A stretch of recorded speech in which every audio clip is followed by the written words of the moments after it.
하나님 감사합니다. 저희들 공예배를 마치고 또 오후 시간이 되어서 또 하나님 말씀을 듣고자 이 자리에 모였습니다. 하나님 말씀이 우리의 귀에 들려지게 해주시고 조금은 밥을 먹고 나서 지친 육신이지만 영의 양식을 먹을 때에 우리가 소생케 하여 주옵소서. 예수님의 이름으로 기도합니다. 아멘.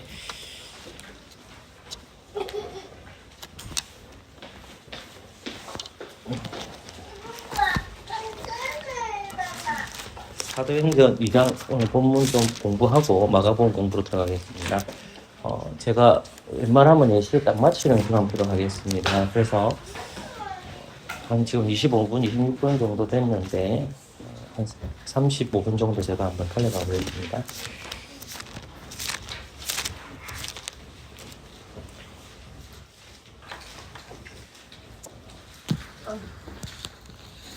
사도행전 2장 말씀을 보시면 우리가 이제 생각을 이제 먼저 해야 될 게 구약과 신약이 있다고 할 때에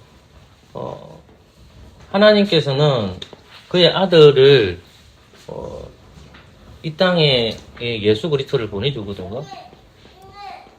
그러면 이 예수 그리스도를 보내준 것이 언제 계획되어 있을 때에 창세 전에 계획이 되어 있습니다. 그러니까 이 세상을 만들어주고 우주가 만들기 전에 이제 성부와 성자와 성령이신 한 분이신 하나님께서는 이미 창세전에 계획이 되신 겁니다. 그러니까 시간 속에서 계획된 것이 아니라 창세전에 이미 하나님이 계획하셔서 예수 그리스도를 이 땅에 보내주신 겁니다.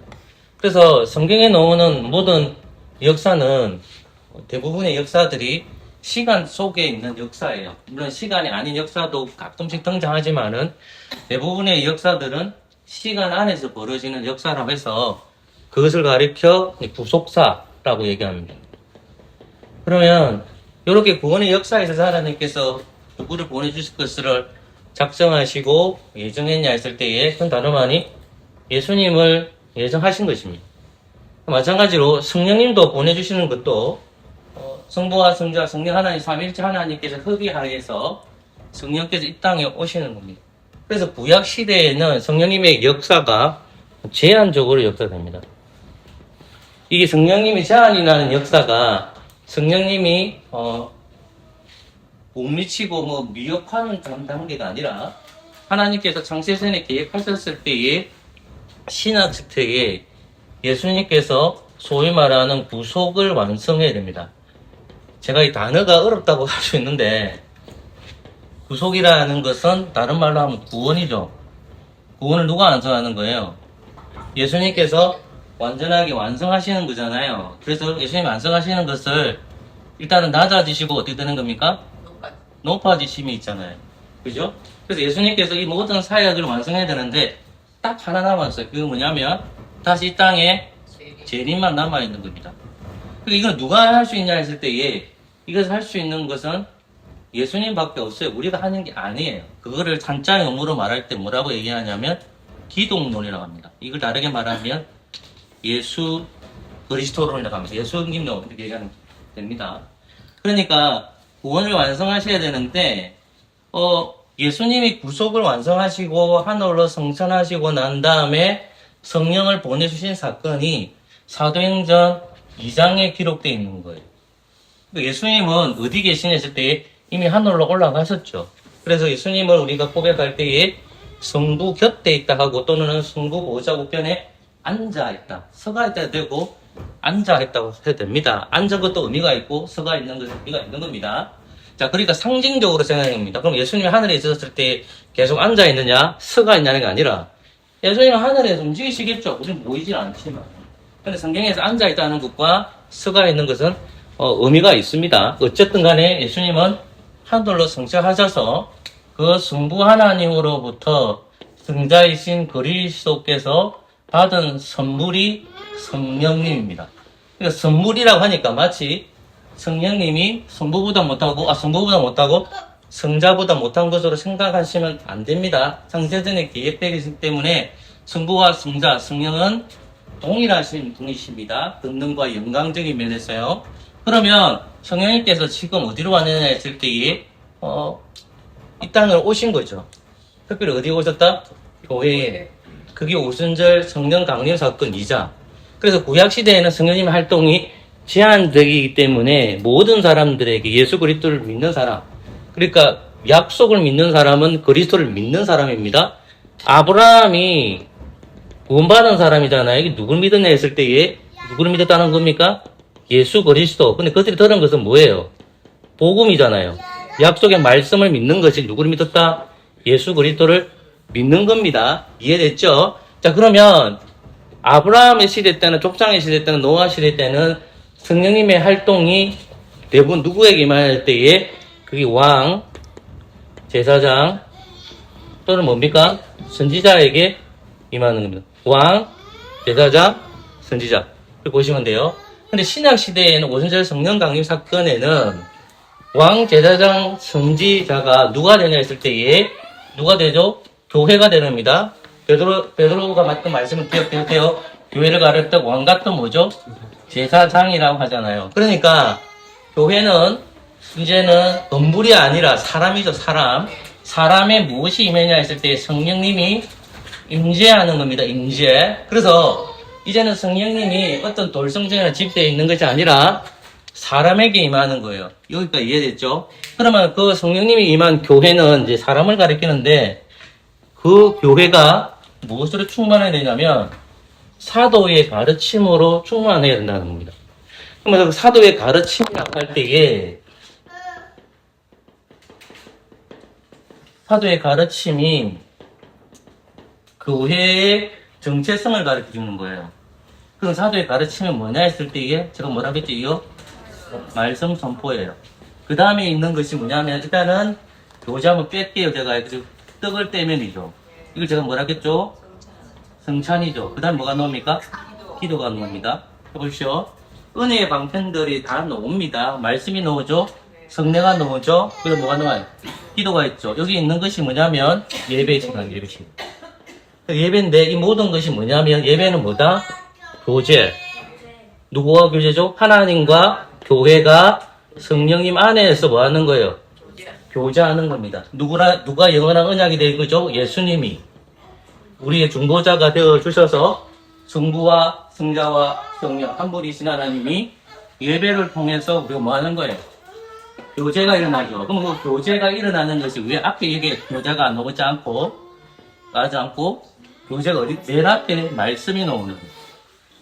그러면 왜 말씀이 나오냐? 말씀을 통해서 뭐가 일어난단 말입니까? 교제가 있죠. 요거 잊어버리면 안 돼요. 그래서 예루살렘 교회는 한마디로 말해서 예배 생활을 잘했다는 말입니다. 그러니까 뭐가 충만하는 거예요? 말씀이 충만하죠. 말씀이 충만하니까 그들이 예배 삶을 잘하니까 삶에서 무슨 사건이 일어나는 겁니까? 구제가 일어나는 겁니다. 이해됐어요? 여기 엉망인데 하나님과 관계, 교제가 엉망인데 이게 일어나지 않습니다. 여기 일어나야만 뭐가 일어나는 거예요? 여기 일어나는 겁니다. 이해되시겠죠? 그러니까 예루살렘 교회는 말씀이 충만했다는 것은 예배를 잘 드렸다는 말입니다. 예배가 잘 드렸다는 말은 그것에 바른 말씀, 바른 성례, 바른 기도가 있었다. 그 결과로 성도들의 교제가 어떻게 했죠? 풍성했다. 그래서 사도행전 이전에 가면 가난한 자가 없었다라는 것입니다. 이 굉장히 중요한 원리예요. 그래서 사도행전 2장, 3장, 4장은 지금 교회가 걸어가야 할 모습을 보여주는데 오늘날 현 주소의 교회를 판단하고 평가를 내려야 됩니다. 그러면 교회를 평가할 때에 교회가 재정이 많고 교회 성도 수가 많다고 그 교회가 좋은 교회라고 생각하시면 안 됩니다. 다시 말씀드리지만 저도 그 말씀버릇이 있는데 우리 교회는 재정이 작기 때문에 우리 교회는 작은 교회이기 때문에 이런 말을 할 수는 있지만 이게 우리에 있어서의 근본적인 것은 아니에요. 그러면 교회가 좋은 교회냐 바른 교회냐 가장 중요한 것은 그 예배에 뭐가 반드시 해야 됩니까? 말씀이 있어야 됩니다. 그 말씀이 누구의 말을 해야 되는 거죠? 사도의 가르침입니다. 사도의 가르침은 누구의 가르침이에요? 예수님의 가르침이죠. 목사는 사도의 가르침을 가르친다는 것은, 목사가 사도의 가르침을 가르친다는 것은 누구의 가르침을 가르친다는 거예요? 예수님의 가르침을 가르치는 겁니다.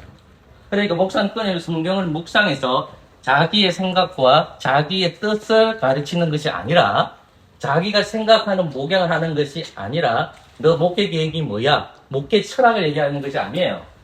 하나님께서 말씀하시는, 그리스도께서 가르쳐 주시는 그 교회를 건설하는 것이 저겁니다. 교회의 표시입니다. 이해되셨죠? 그러면 우리 교회는 뭐가 충만해야 될까요? 예배를 통해서 말씀을 충만하고, 말씀이 충만한 교회는 뭐가 일어날까요? 삶에 있어서 교제가 일어날 수밖에 없다. 그러면 우리는 그거 하고 있을까? 라고 생각해 보십시오. 그럼 여러분들이 성령님한테 한번 물어보십시오. 분명히 답을 주시겠죠. 내가 그렇게 못 살았으면 부끄러운 거고, 내가 그렇게 살았으면 더 그렇게 섬기되는 거겠죠. 그렇게 되겠죠. 그죠? 자, 오늘은 마가복음 말씀을 좀 보도록 하겠습니다. 마가복음은, 사복음서는 복음이라는 말이 예수님을 전하는 거예요. 예수님을 가르치는 복음이에요. 사복음서는 마태, 마가, 누가, 요한입니다. 제가 자꾸 반복하는 이유는 다 알고 계시겠지만은, 그래도 계속 반복해야 되고, 주일학교 학생들도 있고, 자꾸 듣고 공부해야 되기 때문에 그렇습니다. 복음은 그냥 저도 실수를 할 때가 많고요. 내 생각을 자꾸 전달하지 말아야 되는데, 전달할 때가 항상 많죠. 근데 말씀만 증거하면 되는 것이 목회자의 사명이고, 그 다음은 성령님께 맡겨 놓아야 됩니다.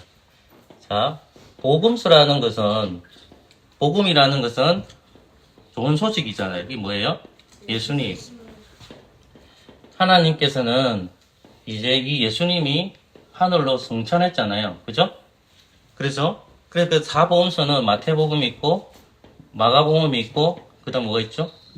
누가복음이 있고, 요한복음이 있죠. 똑같이 누구에 대해서 복음을 가르친다는 말입니까? 예수님에 대해서 가르치는 거예요. 자, 마태복음은 뭐에 대해서 강조한다 했죠? 제가 예수님이 왕으로 왔다. 마가복음은 뭘까요? 그럴까요? 종입니다. 종. 뭐라고요? 종. 오늘 우리는 요걸 공부하겠습니다. 종. 자, 마가복음은 총 몇 장으로 되어 있죠? 우리 주일학교 학생들, 마가복음은 총 몇 장으로 되어 있습니까? 네, 마가복음은 총 16장으로, 16장으로 되어 있습니다. 마태복음 28장까지 되어 있지만, 마가복음은 총 16장으로 되어 있습니다. 그런데, 마가복음의 핵심 구절이 어디냐 했을 때에, 가장 핵심된 구절은 마가복음 10장 45절입니다. 교재 보세요. 교재. 마가복음 10장 45절. 마가복음 10장 45절. 마가복음 10장 45절. 보셨어요? 네. 자, 한번 읽어볼까요? 시작. 인자가 온 것은 성김을 받으랴.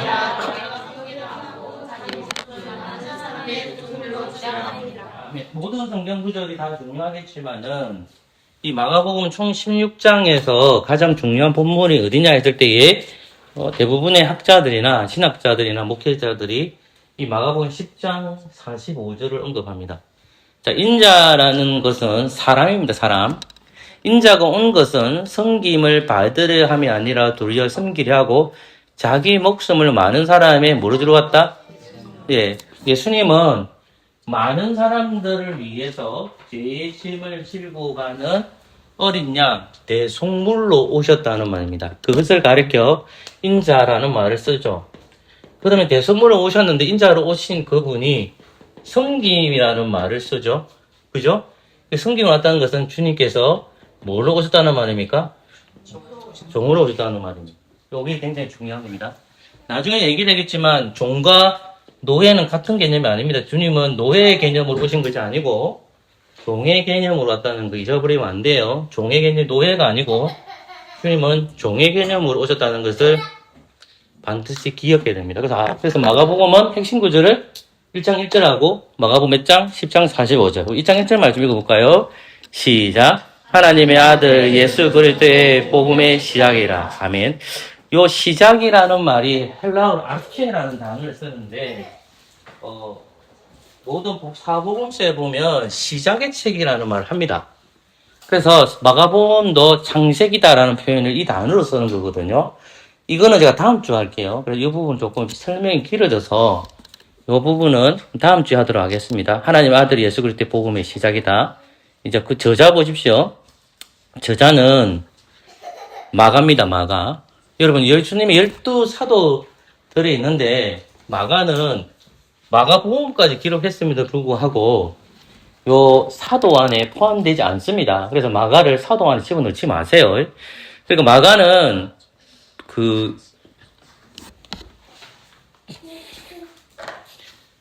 바울의 영적인 아들 두 사람을 들어가면 누구 들 수 있죠? 디모데 또 누구? 디도 이렇게 딱 들으면 돼요. 근데 베드로의 영적인 아들이 누구냐 하면 누굴까요? 마가입니다. 이렇게 생각하시면 돼요. 그런데 이제 이 마가라는 분이 사도 바울하고 함께 사역을 하다가 밤빌리아 버가라는 곳에서 이 사람 너무 힘들어가지고 도망갑니다. 그래서 사도 바울 선생님이 마가 진짜 싫어합니다.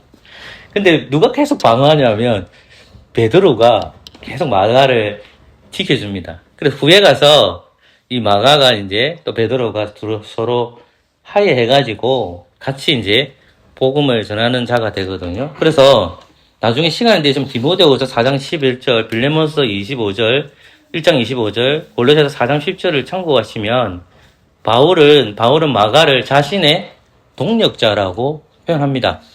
이거는 굉장히 중요한 말씀이죠. 처음에는 힘들어 도망갔던 이 마가에 대해서 베드로와 바울의 견해가 달랐는데 후에는 동력자가 됐다. 그런데 마가는 12사도에 들어간다 안 들어간다? 예, 벌써 잠오죠. 네, 잠 깹시다. 잠 깹시다. 자, 마가복음의 저자는 누굽니까?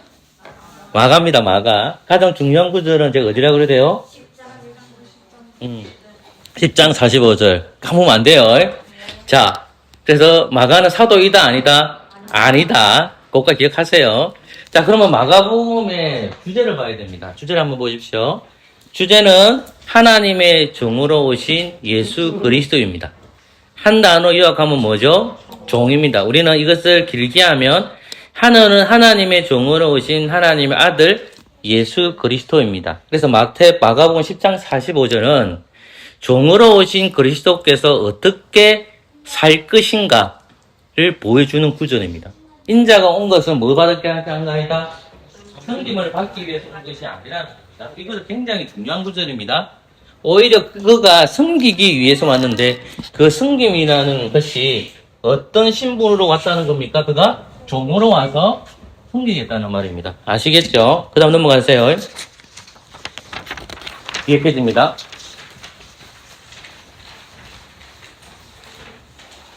뒤에 페이지입니다. 자, 그분은 종으로 오셔서 하나님 아들과 그리스도이심을 섬김으로 보여줍니다. 제가 다 설명할게요. 이야기하고 난 다음에요. 하나님의 종으로 오신 예수 그리스도는 섬김과 고난을 통해 승리에 이르십니다. 마가복음은 종이신 예수님이 걸어가신 모범을 보여줌으로써 모든 신자들에게 종으로서의 길을 따라가도록 결단을 요구합니다. 마가복음은 총 16장으로서 예수 그리스도께서 걸어가신 구속을 보여줍니다. 마가복음은 기독론이라면 마가복음 기록 목적은 교회가 제자로서의 삶의 원리를 가르칩니다. 자, 보십시오. 자, 예수님이, 자, 1장 1절 말씀을 보십시오. 다시 돌아가시면, 앞으로. 1장 1절에 보면 뭐라 되어 있죠? 하나님의 아들, 예수 그리스도의 칠판 큰 거 있었는데, 제가 어제 치워놓던 거예요. 딱기. 칠판 딱기 큰 게 있었는데. 아, 예. 안 보여. 미안합니다.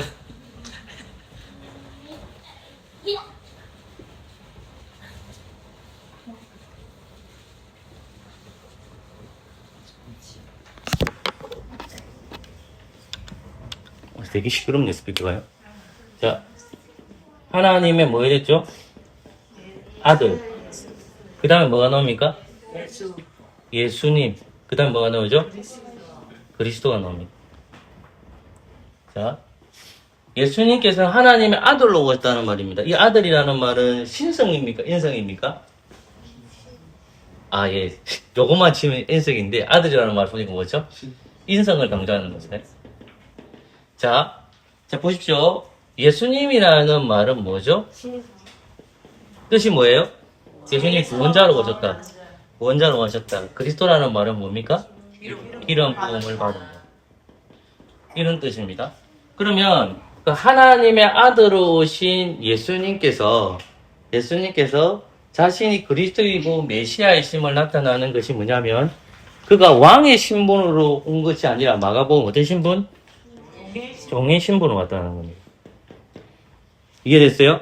그러니까 종의 신분으로 왔다. 이게 굉장히 중요합니다. 종. 그 종은 하나님께서 누구를 종으로 세웠다는 말입니까? 예수님을 종으로 세웠다는 말입니다. 노예와 종의 차이점이 뭡니까? 넘어가세요, 페이지를. 보십시오. 뒤에 보시면 제가 마가복음은 총 3부분으로 구성됩니다. 그 밑에 줄 보시면 종으로 오신 예수님은 하나님의 아들이며 그리스도이심을 성김을 통해 입증해야 합니다. 하나님은 예수님을 종으로 보내신 것은 노예와 다릅니다. 되어 있습니다. 성경은 예수님이 종으로 오셨다고 하지 노예로 오셨다고 말씀하지 않습니다. 그 굳이 단 한 절도 안 나와요. 노예는 헬라어로 지나가 됩니다. 둘로스라는 단어를 씁니다. 근데 문자적으로 뜻이 뭐냐면 이 노예라는 뜻은 주인의 소유물입니다. 인격적 자유가 있을까 없을까요? 없어요. 법적 소유권이 주인에게 있는 겁니다. 자, 그러나 종은 뭐냐면 여러 가지 단어를 쓰는데 대표적인 단어가 파이스하고 디아코소라는 단어입니다. 이 종이라는 단어가 그렇다는 말이에요. 그 의미는 뭐냐? 이 중요한 거예요. 봉사자 뭐가 있죠? 사역자. 봉사자 뭐다? 그 섬기는 자, 섬기는 사역자라는 겁니다. 자, 그러면 자 보세요. 종은 의지와 사명을 따라 섬기는 겁니다. 따라서 법적 신분이 주인의 소유가 아니라 자발적 순종이고 하나님께서 예수 그리스도를 노예로 삼지 않습니다. 예수님은 성자이신 하나님이시기 때문에 성부 하나님 앞에 노예가 아닙니다. 이해됐죠, 제 말이? 자발적 순종인 겁니다. 성자로서 우리를 위하여 그 구속에 동참하시는 신분이라는 겁니다. 그러니까 예수님께서 우리의 구원을 이루시기 위해서 하나님의 뜻에 노예로 들어가는 것이 아니라 아버지의 뜻에 어떤 신분으로? 종으로 들어가는 겁니다. 이거 굉장히 중요한 거예요. 그러니까 그러면 예수님께서 자기가 종이라는 것을 보여줘야 되잖아요. 그 마태복음은 예수님께서 어떤 분으로 오셨다는 걸 보여주는 거예요. 왕으로 오셨다는 걸 보여주는 거예요. 마가복음은 예수님께서 뭘로 왔다는 겁니까?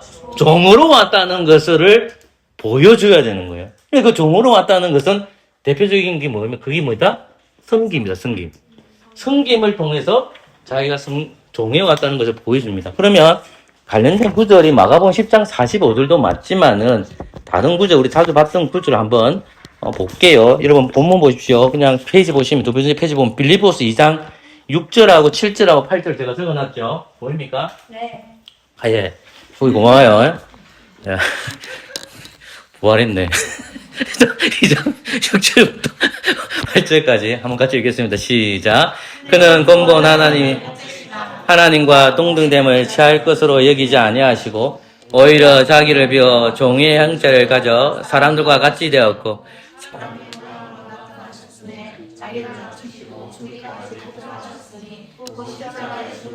아멘. 보십시오. 근본 하나님의 본체시나 이거는 예수님이죠. 예수님은 하나님 자체입니다. 이해됐죠? 예수님 하나님이십니다. 자, 그런데 하나님은 뭐 하지 않고 동등된 것을 취할 것을 여기지 아니하시고 7절 보십시오. 오히려 자기를 비워 뭐가 됐죠? 종의 형체를 가진 사람들과 같이 되었다. 그러니까 예수님이 사람처럼 오셨다. 사람이 되셨다는 말이거든요. 근데 사람이 되셨는데 그분은 우리를 위해서 뭐 하신다? 종의 신분이 되었다는 말입니다. 자, 그 8절 말씀에 종의 사역을 나타난 거예요. 사람의 모양으로 나타나셨으면 어떻게 하시죠? 자기를 낮추시고 죽기까지 복종하셨으니 그 십자가에 뭐다? 죽으십니다. 그러면 마가복음 1장부터 16장에 되어 있는데 16장에 되어 있는데 종으로 오신 그 예수님은 자기가 섬김을 통해서 하나님의 아들이신 것을 보이죠. 그죠? 자, 섬김을 통해서 그가 뭘 보이는 거예요? 자기가 예수 그리스도라는 구원자라는 것을 보이죠. 세 번째 뭘 보여요? 그가 뭐다? 기름 부은 메시아라는 거 보이죠. 뭘 통해서? 종. 요걸 통해서. 이해됐죠? 그러면 이 종으로서 섬기는 모습이 언제부터 예수님이 시작할까요? 그것이 1살부터 30살까지가 아니라 20살, 9살까지가 아니라 30살부터 몇 살까지? 그래서 마가복음은 어린 시절이 없어요. 종으로 오신 예수 그리스도께서는 우리를 위해서 희생하고 십자가에 나아가는 것이 종의 신분으로 살아간다는 것이 30살부터 33살까지 기록이 되어 있는 겁니다. 그래서 예수님의 어린 시절은 누가복음하고 마태복음에 나오는데 마가복음은 어린 시절이 기록되어 있지 않아요. 왜냐하면 예수님이 종의 신분으로서 섬기는 사역을 드러내고 있기 때문에 30살부터 33살까지의 공생애를 다루고 있다는 것입니다. 여기까지 이해됐습니까? 이해하셨죠? 자, 넘어갈게요. 자, 그러면, 자, 이제 마지막 정리할게요. 그 마가복음 구조 핵심 내용 나오죠. 이 부분만 정리하고, 제가 마치도록 하겠습니다. 마가복음은 총 3부분으로 구성됩니다. 몇 부분 나눠진다고 해? 3부분 나눠집니다. 서론이 뭐냐면, 마가복음 1장 1절에서 15절까지입니다. 본문 들어가 볼게요. 본문 들어가 보십시오. 여러분 한 절 읽고 제가 한 절 읽고 이렇게 합시다. 마가복음 1장 1절부터 15절까지 제가 한 절 읽을게요. 하나님 아들 예수 그리스도의 복음의 시작이라.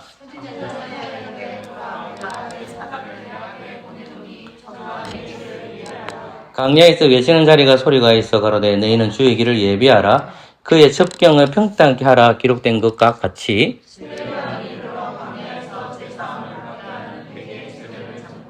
온 유대 지방과 예루살렘 사람이 다 나아가 자기 죄를 자복하고 요단강에서 그에게 세례를 받더라.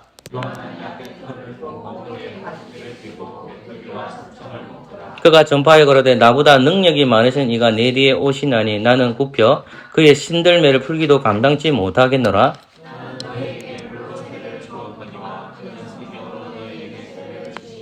그때 예수께서 갈릴리 나사렛으로부터 와서 요단강에서 요한에게 세례를 받으시고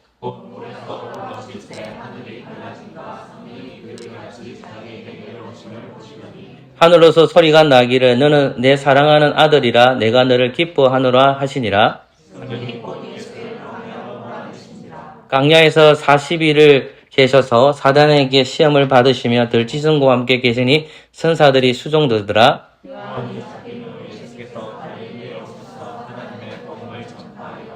같이 읽겠습니다. 가라사대 때가 찼고 하나님 나라가 가까웠으니 회개하고 복음을 믿으라 하시더라. 아멘. 서론이 뭐냐면 이제 예수 그리스도께서 등장하실 것이라는 것을 이사야 본문의 말씀을 들면서 1장 1절부터 15절까지 설명하고 있습니다. 그리고 나서 B와 C가 나눠지는데요. 일부 이야기는 1장 16절부터 8장 26절입니다. 그게 조금 나눠보면 초기 사역이 갈릴리 사역이 있고요. 후기 사역도 갈릴리 사역입니다. 후반부에 보시면 갈릴리 외 지역에서 사역하는 것이 이제 C 지역으로 나눠져 있습니다. 그러니까 예수님이 주로 사역하는 지역이 예루살렘 아니면 갈릴리예요. 가끔씩 나눠집니다. 근데 마가복음상으로는 초기 갈릴리 사역과 후기 갈릴리 사역을 나눠 놨습니다. 초기 사역이 1장 16절부터 3장 12절까지입니다. 후기 갈릴리 사역이 3장 13절부터 6장 6절까지입니다. 마지막 C가 갈릴리 외 지역에서의 사역을 다루고 있습니다. 작은 C입니다. 그러면 예수님께서 1장 16절부터 8장 26절까지 종으로 오신 예수님께서 뭘 보여주고 있냐면 갈릴리나 그리고 갈릴리 외 지역에서 예수님께서는 자기가 하나님의 아들 예수 그리고 그가 그리스도라는 것을 종의 신분으로 왔다는 걸 가르쳐 주죠. 근데 종의 신분을 가지고 있는데 이분이 어떤 것을 가지고 있을까요? 말씀을 가르치는 것도 있죠. 그다음 뭐 있죠? 이적을 베푸는데 뭐가 나타납니까? 권능이 일어나죠. 기적이 일어나죠. 종이지만 뭐가 있는 거예요? 권능을 베푸고 기적을 베푸는 능력을 가르치고 있죠. 종이지만 또 뭘 들고 있어요? 말씀의 능력을 들고 있단 말이에요. 이해됐어요? 그러니까 초기 갈릴리 사역에서 갈릴리 지역 외 사역에서 뭐냐면 자신이 권위 있는 종 예수 그리스도라는 것을 입증하는 거예요. 내가 메시아 맞아. 이걸 초기 사역이 시작하는 거예요. 그리고 나서 이제 8장 17절부터 16장입니다. 여러분 예수님께서 비로소 자기가 이제 고난을 받고 가르칠 것을 얘기하잖아요. 이 구절 한 구절만 볼게요. 8장 27절 가보십시오.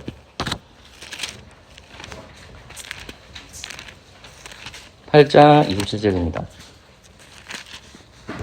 27절 말씀만 같이 읽을까요? 시작. 예수와 제자들이 가이사라 빌립보 여러 마을로 나갈새 노중에 제자들에게 물어. 아멘. 보세요. 빌립보 지역입니다. 여기서 보면 마태복음 16장에 똑같은 말이 나와요. 예수님께서 제자들이 물어보죠.